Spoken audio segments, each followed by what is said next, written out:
Salut à tous et bienvenue à nouveau pour une vidéo Open the Box Preview. Oui, Preview parce que le codex n'est pas encore sorti. Preview de Warhammer 40 000, vous le devinez, c'est Nurgle, ça sent mauvais. Codex hérétique Astartes, la Death Guard.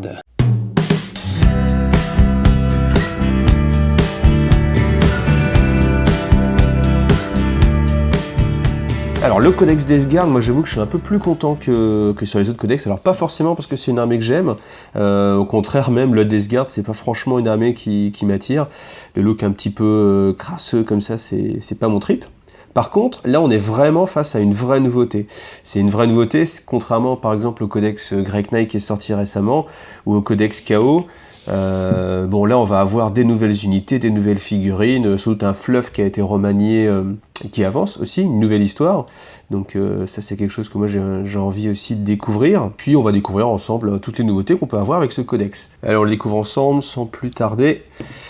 Alors l'illustration, on voit Mortarion, des grosses mouches buboniques. Voilà. La Death Guard. Avec toujours les 3, le 3, ça pourrait être 3 d'ailleurs, le chiffre de Nurgle, vu qu'on est toujours en mode les 3 bubons. Alors, introduction, donc je vais vous faire un menu, comme ça vous allez avoir la possibilité d'aller directement à la partie qui vous intéresse. Donc la Death Guard avec le fluff, Seigneur de la Peste, donc ça va être à mon avis les règles, Fils de Mortarion, Traditionneur de gamme, Stratagème. Donc vous avez le menu, comme ça vous pouvez directement zapper là où ça vous intéresse. Alors une petite introduction qui vous présente ce que c'est de jouer à Warhammer 40 000 j'imagine. Qu'est-ce que la Death Guard, les Fils de Mortarion. Donc voilà, la Death Guard, cette section vous narre l'histoire de la Death Guard. La 14e Légion, la galerie de figurines Citadelle, peinte. Seigneur de la Peste, de la planète de la Peste, cette section inclut des fiches techniques, des listes d'équipements et des règles d'armée. Voilà, et Fils de Mortarion, les règles additionnelles, dont les traits de seigneur de guerre. Ou une belle illustration qu'on a déjà vue, alors j'ai déjà vu, est-ce que c'est en preview ou pas? Ah c'est pas mal ça, vous voyez la grosse mouche en train de manger le guerrier, pas mal, je vous laisse apprécier. C'est bien qu'ils mettent un petit peu du taux aussi, parce qu'on voit que les taux font aussi partie de l'univers de Warhammer 40 000, hein. C'est pas parce qu'ils n'ont pas de résonance dans le Warp que le chaos ne s'intéresse pas à eux. Alors, la Death Guard. Donc bien sûr, hein, je vais pas vous lire tout le fluff, ça serait beaucoup trop long. La rançon de l'hérésie, donc ça évidemment on va parler de la période de l'hérésie, comment ils sont passés au chaos. Ouh, ça c'est sympa comme image, ça c'est très joli. Alors il y a un petit côté Necron avec le vert un petit peu là comme ça, mais c'est pas mal. Alors la flotte de la peste, alors là il vous raconte un petit peu comment ça se passe avec les vaisseaux. Donc il vous raconte en fait que quoi qu'il arrive, même si un vaisseau est perdu, il va dériver jusqu'à revenir en fait par la volonté de Papy Nurgle. Donc les mondes pestiférés, ça va être évidemment tout ce qui parle des mondes démons, des mondes qui ont été corrompus par Nurgle. L'organisation de la Légion, donc ça c'est pour ceux qui aiment respecter vraiment l'historique et qui basent leur liste d'armées justement sur l'organisation des forces.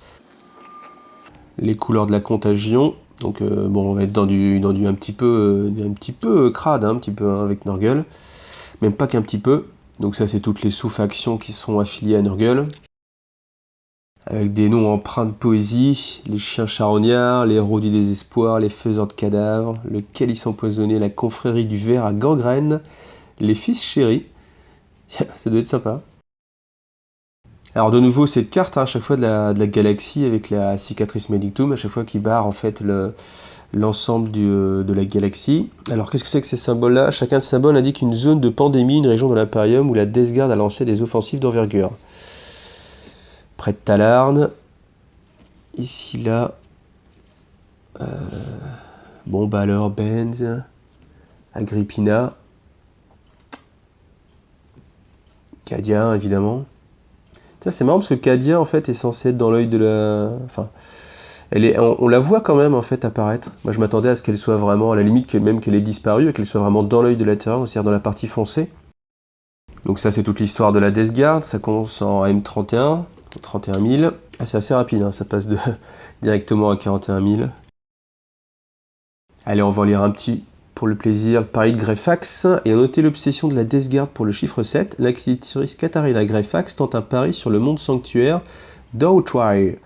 La Death Guard, il lance son assaut final. La 7e heure du 7e jour, des White Scar Primaris, utilisés comme leurre, la tirent à portée de 7 lance-missiles Death Strike. Leur mise à feu élimine toute présence de la Death Guard sur Dortruir. Bon. Voilà, c'était pour animer un petit peu ce passage sur le fluff.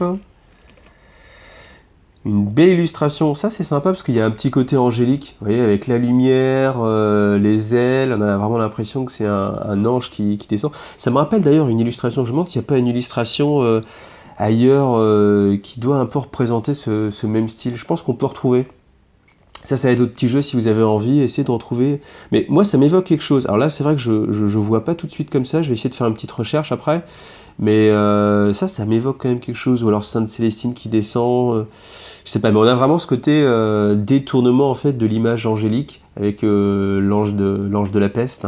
Bon, évidemment, ça reprend aussi les figurines qui sont sorties avec la dernière boîte de base. Et puis les nouveautés, hein, évidemment. Donc Mortarion, bien sûr, c'est lui qui va être mis en avant dans tout ce codex. Donc Mortarion, un des Primarques. Donc ça c'est bien qu'il y ait le retour des Primarques comme ça depuis le temps qu'on en parlait, qu'on entendait parler des Primarques. Là maintenant on va pouvoir les jouer, on peut les jouer directement. Prince des mondes d'Orgueil. Elle est sympa cette image aussi. Hein. Donc je sais pas si la figurine est encore disponible, peut-être faudra regarder sur le site de Games en VPC, mais vous savez ils ont sorti un Prince démon spécial d'Orgueil, et là c'est justement l'illustration qu'elle a. Je crois que c'est une nouvelle illustration aussi, en fait. En tout cas moi elle me dit rien. Peut-être qu'elle était sortie dans un des index, ou vous savez ce qui s'avait sorti un peu sur internet à une époque, il y avait tellement de choses que c'est un peu difficile de tout voir. Donc Typhus aussi. Typhus c'est un personnage emblématique de Nurgle et de la Death Guard, avec son vaisseau aussi, le Terminus Est. Alors, le Terminus Est est, semble-t-il, le plus puissant vaisseau de guerre des flottes de la peste de la Death Guard. C'est une abomination, un lopin du royaume de Nurgle, voguant entre les étoiles pour y semer la contagion et la détresse. Donc il a un plus gros vaisseau que Papa Mortarion. Eh ben pourquoi pas, pourquoi pas. Mais c'est vrai que depuis le temps qu'on entend parler du Terminus Est, c'est bien qu'il soit mis comme ça en avant.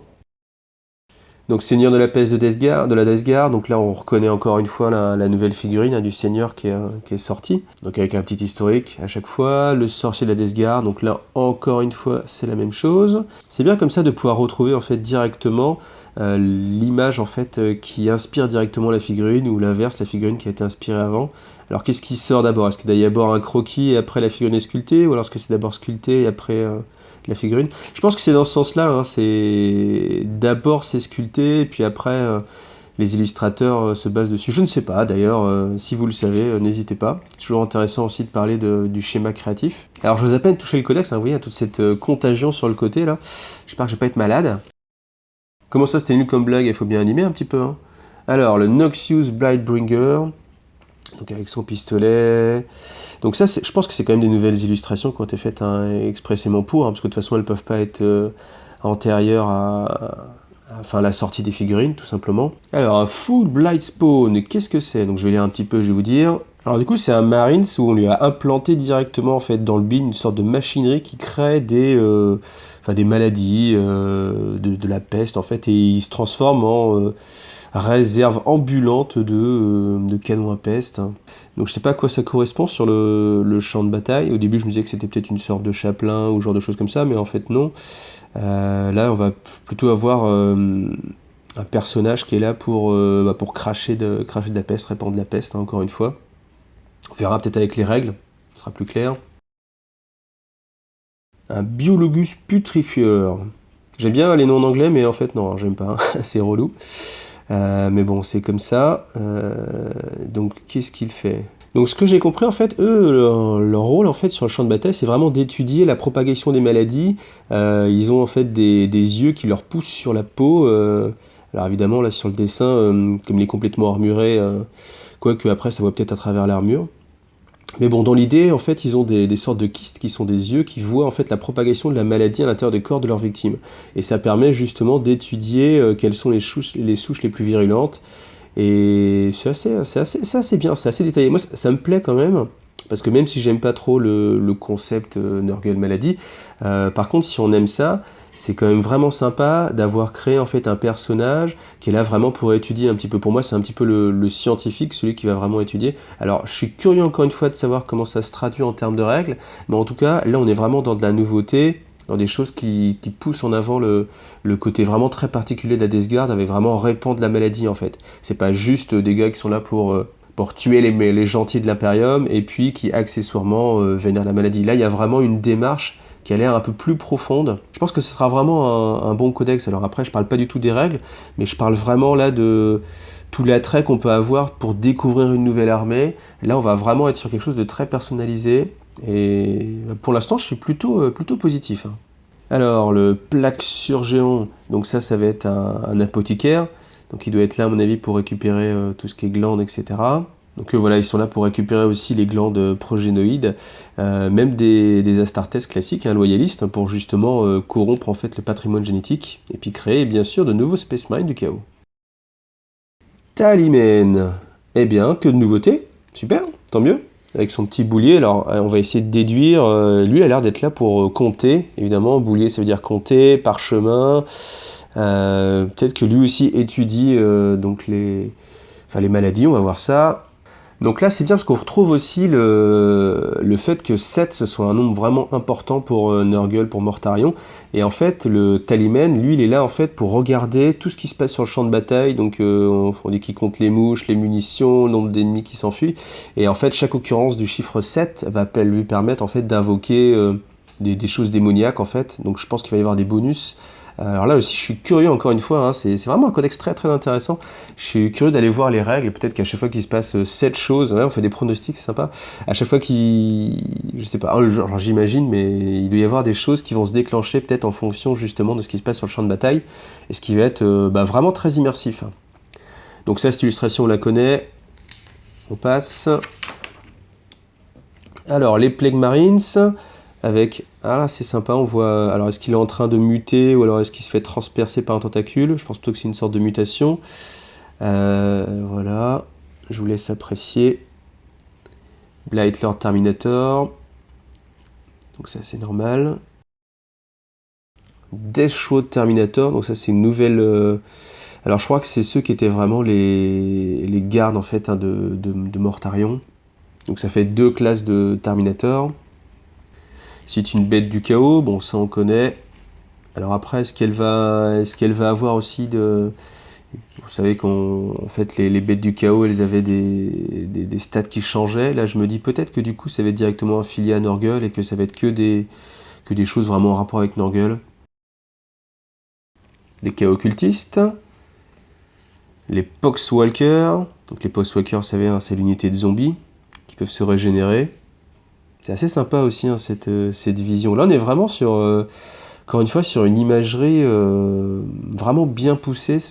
Enfin, autant, encore une fois, c'est vrai que je vais me répéter, mais sur les autres codex que j'ai pu vous présenter, c'était un peu réchauffé. Tandis que là on est vraiment dans de la nouveauté, j'ai l'impression de tout découvrir, et c'est vraiment rafraîchissant.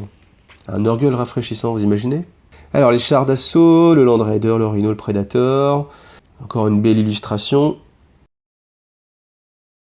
Le Hellbrut, les possédés, là aussi ça on connaît, donc on va passer un petit peu plus, je voulais juste un petit peu apprécier les images. Le Defiler, les images sont vraiment jolies, enfin, encore une fois, je me répète, mais c'est pas mon style, mais quand même on peut apprécier la qualité graphique, la mise en scène, même la mise en page plutôt. Alors, le Mephitic Blight Hauler, donc ça c'est une des nouveautés. Alors c'est un peu dur à décrire, vous le voyez, là ça a des chenilles, je pense qu'on le verra mieux sur des photos. Ça ressemble en fait à un drone, tout simplement, auquel on aurait rajouté en fait des chenilles et enlevé tout ce qui était hélice qui lui permettait de voler. C'est bien ça d'avoir vraiment des unités très très typées, bon, j'imagine que les autres factions du chaos n'y auront pas accès. Enfin, c'est normal, mais enfin, ce que je veux dire par là, c'est que c'est bien qu'on ne soit pas dans le carcan du c'est du chaos, donc du coup c'est du Space Marine, mais avec des pointes, tout simplement. Là, on est vraiment sur une armée très typée, très différente. Et quand vous allez voir ça, tout de suite, vous allez dire, tiens, oui, c'est une armée de Nurgle. C'est pas genre, tiens, c'est un gars du chaos, ah oui, il a une marque du chaos, ah, c'est Nurgle, ok. Là, on est vraiment sur quelque chose de très différent, et c'est poussé de plus en plus. Là, bien sûr, le fétide Blood Drone. Donc ça, c'est celui qu'on a pu voir dans la boîte de base, mais on a pu voir sur internet qu'il y avait d'autres versions avec des armes différentes. Le Plague Burst Crawler. Donc là, c'est vraiment dans les règles aussi qu'on va pouvoir voir en quoi c'est différent d'une sorte de Vindicator. Ça a l'air d'être un mix entre alors, qu'est-ce qu'on a? Une sorte de mortier. Ça a l'air gros en plus pour un mortier. On va voir ça avec les règles. Ouh, la belle image. La belle image de Plague Bearer, de Nurgling. Donc là, si vous aimez ce style-là, là, vous êtes gâtés. Hein, parce que là, c'est plutôt très détaillé. Avec tous les petits verres, là. Bon, évidemment, hein, on peut jouer des petits démons. Beast of Nurgle. Alors, je sais pas si la figurine va être refaite. Parce que pour moi, là, la dernière Beast of Nurgle, c'est des figurines en métal assez indescriptibles. Ou alors j'oublie cette figurine. On va rechercher. Les Plague Drones, ça, tout le monde connaît. Donc, ces sortes de grosses mouches qui ont été une grosse sortie, qui était assez jouée, parce que très résistante. Alors, on arrive à tout ce qui est illustration, image. Donc là, ça va être le plaisir des yeux, encore une fois. Avec les jolies figurines de la boîte de base, ça on le connaît. Ah voilà, alors là, les nouveautés. Donc ça vaut le coup, je vais vous faire un petit zoom. Alors le Taliman, vous savez, c'est celui qui est en train de répertorier tout ce qui peut se passer sur le champ de bataille. Ensuite, le Plague Surgeon, qui est assez joli aussi. Une sorte d'apothicaire, ouais, d'apothicaire, tout simplement. Et je pense pas qu'il soigne ses amis, au contraire. Ça aussi, c'est très joli. Les Terminators, avec leurs armes vraiment spécifiques à la Death Guard. Peste lame et combi bolter. Donc là, pour le coup, on peut vraiment pas les prendre pour autre chose que de la Death Guard. Hein. Oui, ça rejoint un peu ce que je disais tout à l'heure. Alors, Typhus. Typhus, pourquoi pas? Pourquoi pas? À la fois oui, à la fois non. Ah. Là, c'est à vous de voir. Hein. Mais il a une posture un petit peu étrange, là, avec le bide en avant. Et... Bon, en même temps, ça va bien avec l'imagerie Nurgle. Très bien peint, toutes les petites mouches autour. Poxwalker, ça on connaît. Pour Mortarion, hein, vous avez déjà dû le voir en long, en large et en travers. Hein, il est présent sur le site de Games. Donc là, pas de grande découverte. Ensuite, les Deschroud Terminator. Donc ça, c'est la garde rapprochée de Mortarion. Avec bien sûr la faux, arme emblématique de la Légion. Très très très détaillée. À mon avis, on va en voir souvent dans tout ce qui est entrée de Golden Demon, ce genre de choses. De toute façon, Nurgle, ça a toujours été une faction qu'on retrouvait beaucoup justement en Golden Demon. Pourquoi? Parce qu'il y a vraiment beaucoup de travail à faire. Beaucoup de travail sur les couleurs. Encore une fois, une belle image. Bon, je vais être obligé de vous le remontrer en gros plan. Hein. C'est reparti.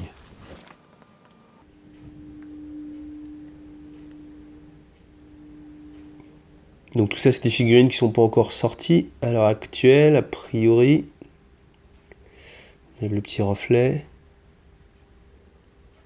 Il y a vraiment quand même un très très très gros travail. Hein.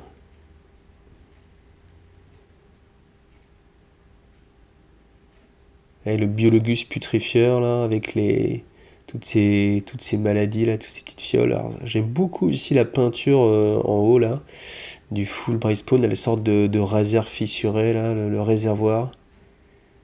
Superbe. Bon, un peu ça me ferait presque aimer Nurgle. Hein. Presque. Hein. Et je sens que vous avez pris goût au gros plan. Allez, on y retourne.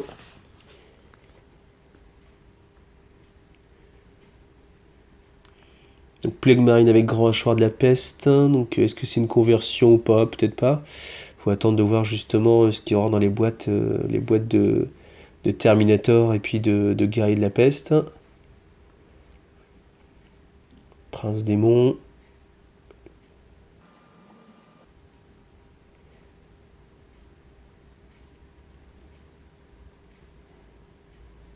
En tout cas, on peut féliciter aussi les photographes de Games Workshop parce que ça donne vraiment envie. C'est vraiment des belles mises en situation des figurines. Alors, on commence avec les nouveaux drones. Donc il y a une moissonneuse hacheuse. Donc la moissonneuse batteuse volante. Très bien. Là, l'imagerie, elle est vraiment poussée à son maximum. Là on voit les sortes de petits buggy, là je sais plus comment il s'appelle. Le petit drone à roulette.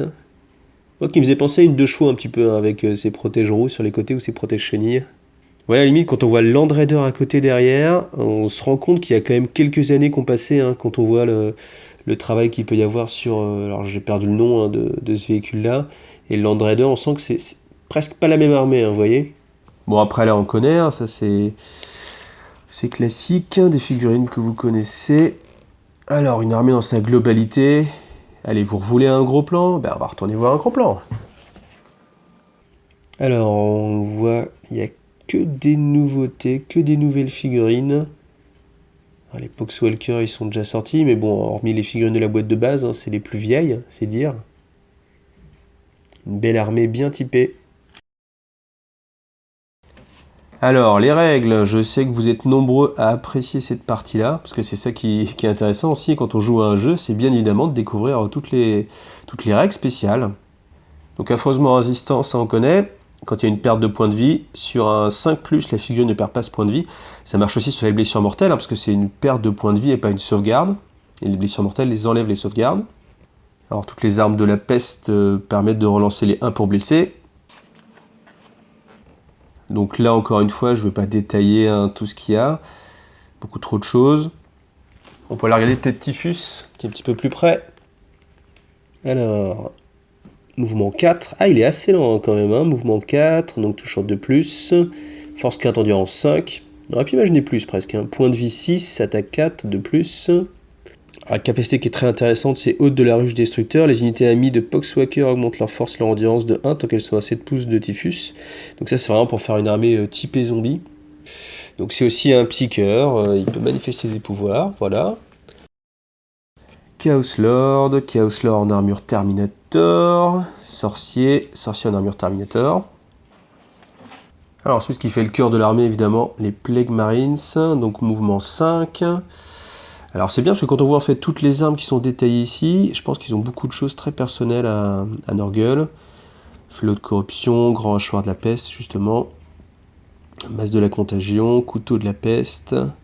C'est bien parce que même l'arme de base, hein, vous voyez, arme de la peste, donc ça permet de relancer les 1 pour blesser. Donc bien sûr ils ont la règle affreusement résistant, ce qui les rend affreusement résistants.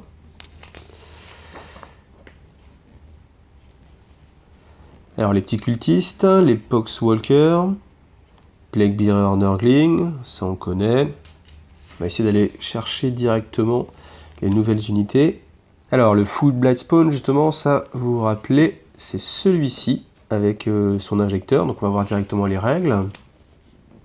Alors il a une lance à peste, donc c'est une sorte de lance-flamme évidemment. Portée 9, assaut D6, force 2D6, ouh c'est pas mal. PA-3, dommage 3, ouh là là, ouais, c'est costaud. Hein. En plus, c'est une arme de la peste, donc pour lancer les 1, cette arme touche automatiquement sa cible, effectuez le jet pour déterminer la force de cette arme après avoir choisi une cible, mais avant de déterminer le nombre de tirs. Enfin, ça vous fait quand même un superbe lance-flamme, là. Alors, ça joue par 1, est-ce que c'est un personnage? Oui. Elle est occupée aussi d'une tête de mort impie, donc c'est une sorte de super grenade bubonique qui devient 2D6. Donc 2D6, force 3, dommage 1, arme de la peste toujours. Ensuite, il a une règle puanteur révulsante, ça veut dire que dès qu'une unité charge, enfin une unité ennemie charge à 7 pouces ou moins de lui, eh ben, elle ne va pas être considérée comme ayant chargé ce tour-là, donc elle ne va pas frapper en premier. Pour 4 points de vie, avec son superbe lance-flamme. Bon, heureusement, il ne peut pas faire de frappe en profondeur. Sinon, ça aurait été assez fort, hein, quand même. Hein. Vous imaginez, il arrive à 9 pouces. Ah bah non, en fait. De toute façon, 9 pouces, il n'aurait pas pu tirer. Ok, donc on oublie. Donc le Biologus Putrefiers.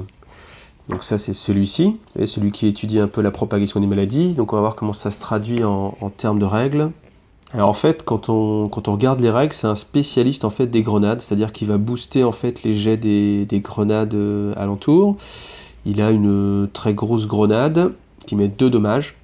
Grenade D6, 2 dommages. Grenade crack. Donc c'est vraiment le spécialiste des grenades. Voilà, un lanceur de grenades, pourquoi pas. Alors le Black Surgeon, voleur progénoïde. Donc ajouter 1 au jet de touche et de blessure effectué pour cette figurine en phase de combat lorsqu'elle cible l'unité d'infanterie Adeptus Astartes ou motard Adeptus Astartes.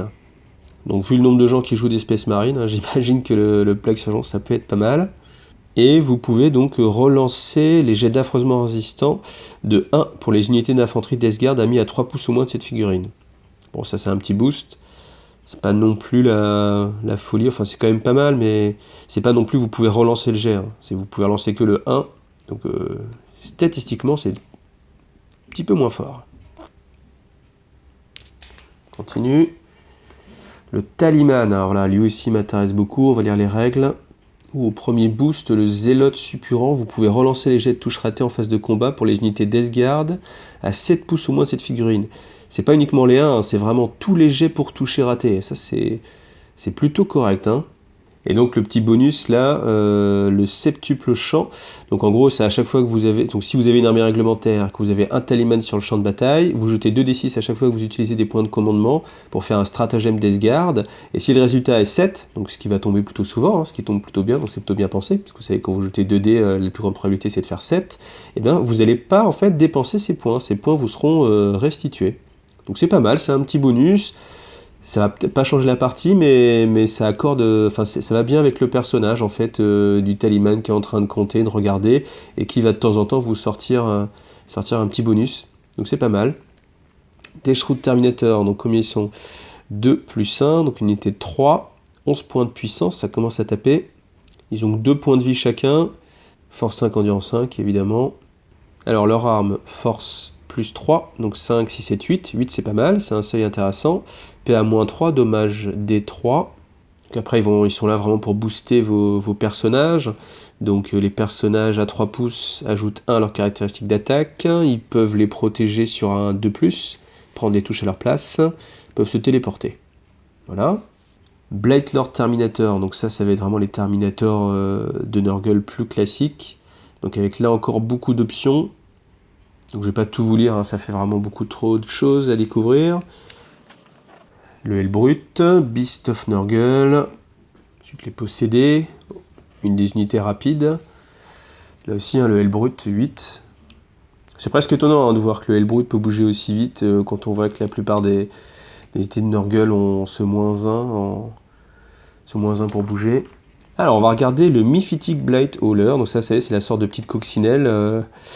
Alors, une sorte de petit land speeder, on va dire, hein, pour le comparer à quelque chose. 8 points de vie, endurance 7, sauvegarde 3+, c'est pas mal, sauvegarde 3+. Donc chaque figurine est armée d'un lance-missile, d'un multifuseur, d'une gicle de bile et d'une gueule grinçante. Alors gicle de bile, portée 12, assaut D3, force 6, PA-1, arme de la peste. Le lance-missile, ça c'est très classique, un multifuseur. Et une arme quand même de corps à corps qui, alors comme il attaque 3 attaques, il touche sur du 4+. PA-2, pourquoi pas. Alors ce qu'on remarque aussi, c'est que les explosions sont sur un 4+. Contrairement aux autres véhicules en général aussi sur du 6. Là, au contraire, chez Nurgle, on a plutôt envie que ça explose.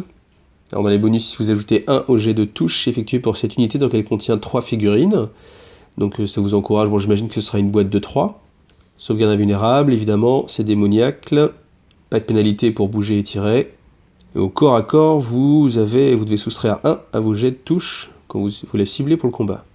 Bon, voilà, on voit sur le champ de bataille, mais je pense que c'est une unité assez rapide qui est bien pour justement éviter que l'armée de la Deathguard soit empêtrée, une armée très molle, enfin très résistante, mais qui avance par bloc. Là, avec son mouvement de 10 et puis des armes de bonne portée. Il y a moyen justement de faire une tenaille et de prendre sur le côté en fait l'armée adverse. Chaos Spawn, bon ça a l'air de pas avoir changé. Les Plague Drones. Donc je serais tenté d'aller voir si les règles justement ont changé par rapport à la version d'avant, mais je vais vous laisser le faire, sinon ça prendrait trop de temps sur la vidéo. Le Land Raider, Plague Burst Crawler. Alors le Plague Burst c'est le sort de mix entre un vindicateur, enfin c'est ce que moi j'imagine, donc on va regarder ce que ça donne. Alors, il est équipé d'un mortier Plague Blurs, d'une sulfateuse et de 2 Crash Pest. Le mortier de 12-48, lourd de D6, force 8, PA-2, dommage D3. C'est un possibilité d'unité non visible par le tireur. Donc une sorte de petit basilic. C'est pas mal quand même, hein. Force 8, 8 c'est un seuil qui est important. PA-2, dommage D3, lourd de D6, c'est pas mal. 8 points de puissance, bon à voir après avec le coup en points réels.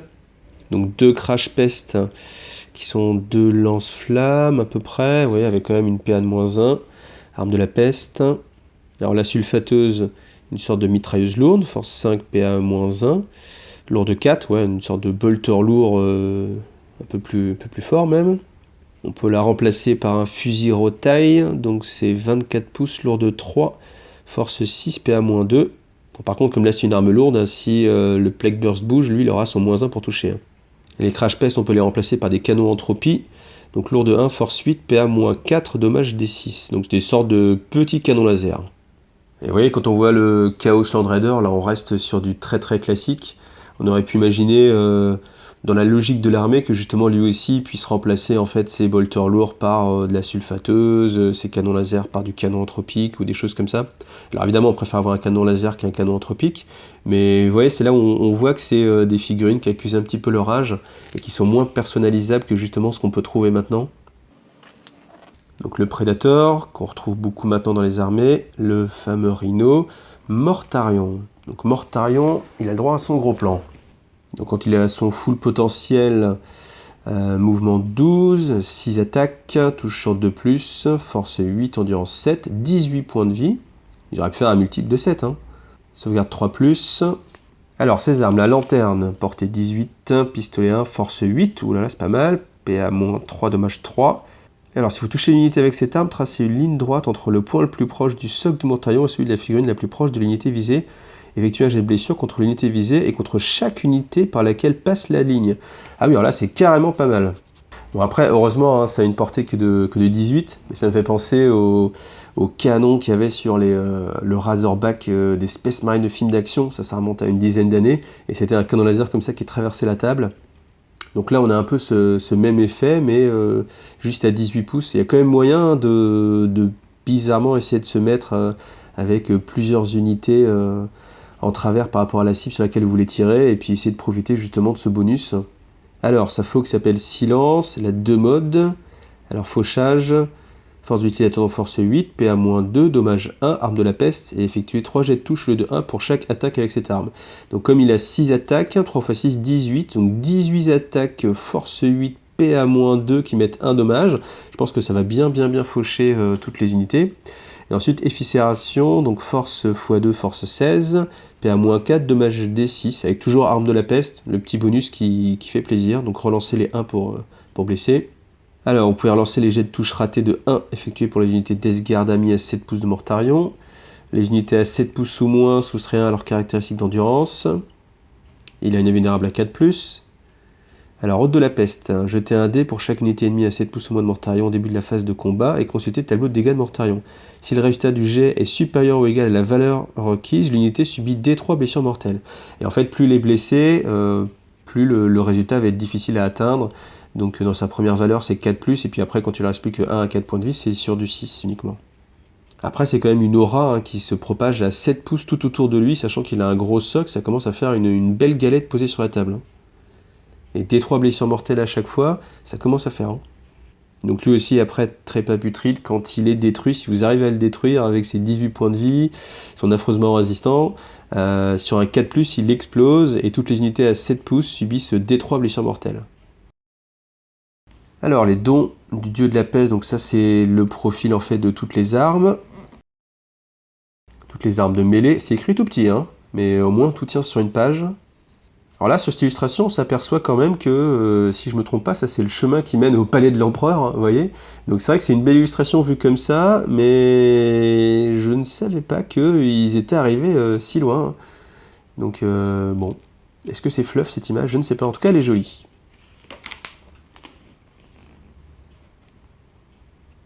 Donc toujours ce petit effet de fumée qu'on retrouve assez régulièrement. Qu'est-ce qui est intéressant à noter? Bon là, les bâtiments de Shadow War qui sont mis en travers, c'est aussi sympa, ça permet de changer un petit peu. Alors, l'area spéciale de la Death Guard. Donc si votre armée est réglementaire, toutes les unités d'infanterie et de aile brute de la Death Guard gagnent cette capacité. Donc vous pouvez bouger et tirer sans malus avec les armes lourdes et les armes d'assaut. Les armes d'assaut, hein, c'est quand vous faites une avance, évidemment. Jusqu'à 18 pouces, vous pouvez tirer 2 fois avec les armes à tir rapide. Vous les tirez 2 fois avec la portée réduite. À cause de la peste, hein, c'est toujours la même chose. Ce qu'on va retrouver dans chaque codex maintenant, c'est les unités de troupes peuvent prendre le pas sur d'autres unités ennemies pour contrôler en fait un objectif. Donc les traits de seigneur de guerre, outrageusement résistant, vous pouvez ajouter 1 à tous les jets d'affreusement résistants pour votre seigneur de guerre, tant que ce n'est pas une blessure mortelle. Donc voilà, je vous détaille pas tout, vous pouvez le voir. Les stratagèmes. Donc les stratagèmes, ce qui est bien, c'est que vous en avez vraiment beaucoup et qui sont vraiment utilisables par la Death Guard. Hein. Quand on avait celui du chaos, il y avait aussi beaucoup de stratagèmes, il y en avait beaucoup qui étaient très très restreints. C'est bien parce que ça permet vraiment de réfléchir et d'utiliser ces points de commandement autrement que juste pour relancer en fait un dé ou attaquer avant au corps à corps. Donc les reliques, c'est pareil pour gagner du temps, on va le faire comme ça.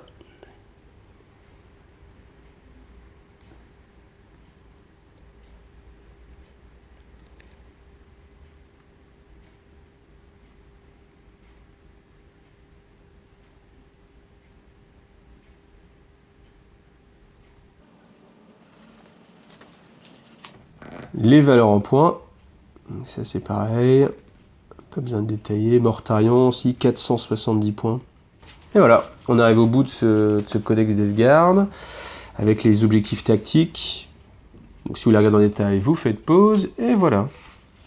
Alors, comme ça, à chaud, comme ce que je vous disais au début, hein, je trouve ça pas mal, hein, ce codex, parce qu'on sent que c'est quelque chose de frais. Alors, frais et Nurgle, on sait que ça va pas ensemble, mais pourtant, c'est vraiment l'image qui s'en dégage pour moi, parce qu'on est vraiment sur quelque chose de tout nouveau. Il y a plein de nouvelles capacités, de nouvelles unités, et puis vraiment, on est dans une thématique assez prononcée.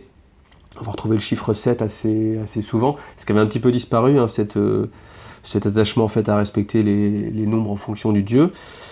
Et voilà, j'espère que ça vous a donné envie vous aussi de découvrir et l'historique et les règles de la Death Guard en détail. Et puis surtout, amusez-vous bien et à bientôt.